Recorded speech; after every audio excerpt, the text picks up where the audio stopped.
Diop, c'est le pharaon du savoir, c'est le démolisseur des mythes et des préjugés.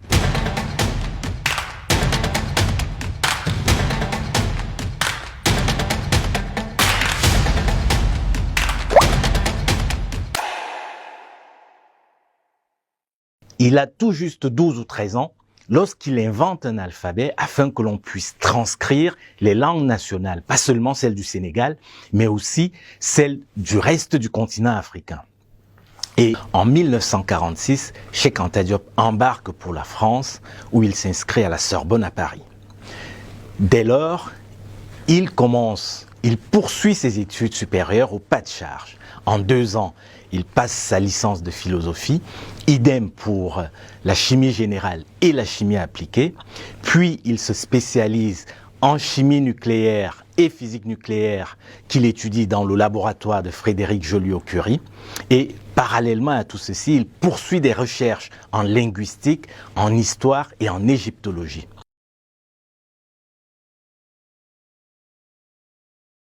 En 1954, Cheikh Anta Diop va publier Nation nègre et culture, un essai magistral, car jusque-là, l'histoire du continent africain avait été niée, l'Afrique était considérée comme un continent sans histoire.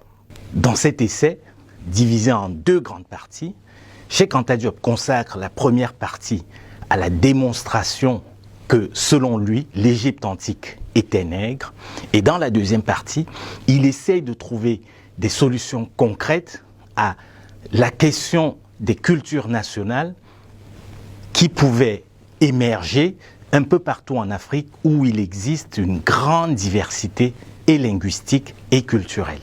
Les contemporains de la naissance de l'égyptologie moderne savaient parfaitement que l'Égypte était une civilisation nègre et négro-africaine. Il ne manquait pas de science, absolument pas. Mais ils ont falsifié sciemment l'histoire. Aujourd'hui, la science sait de façon sûre que l'humanité a pris naissance en Afrique, sous la latitude du Kenya, dans cette région qui est à cheval sur le Kenya, l'Éthiopie et la Tanzanie. C'est absolument révolutionnaire et d'ailleurs, à la sortie de Nation nègre et culture, le livre fait scandale. En France, une partie des égyptologues et des africanistes sont vent debout. Nation nègre et culture va aussi soulever des enthousiasmes et l'immense Aimé Césaire dira par exemple, en parlant de Cheikh Anta Diop, il a redonné au continent africain son passé et il va ajouter, en redonnant à l'Afrique son passé, Cheikh Anta Diop a peut-être redonné son passé à l'humanité. En 1960, après l'obtention de son doctorat d'État en lettres, Cheikh Anta Diop va décider de retourner vivre au Sénégal et il va créer immédiatement, après son arrivée, à l'IFAN, l'Institut fondamental d'Afrique noire, un laboratoire de datation au carbone 14. Mais surtout, va commencer pour lui de multiples vies qu'il va vivre simultanément. D'abord, une vie de père de famille, évidemment, puisqu'avec son épouse, Louise Marie Diop, ils vont avoir 4 enfants au total. Et à côté de cette vie de père de famille, il aura une vie de conférencier qui sillonne le monde, mais également et surtout une vie de chercheur qui lui permet de publier énormément d'ouvrages, tous publiés pour l'essentiel chez Présence africaine.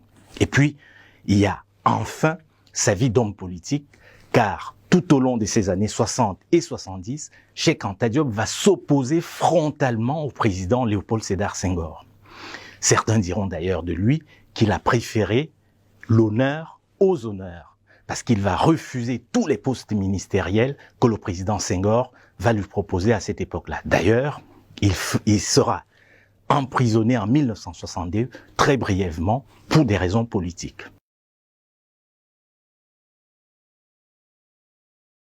Cheikh Anta Diop disait tout au long de sa vie qu'il est nécessaire de s'armer de la science jusqu'aux dents pour pouvoir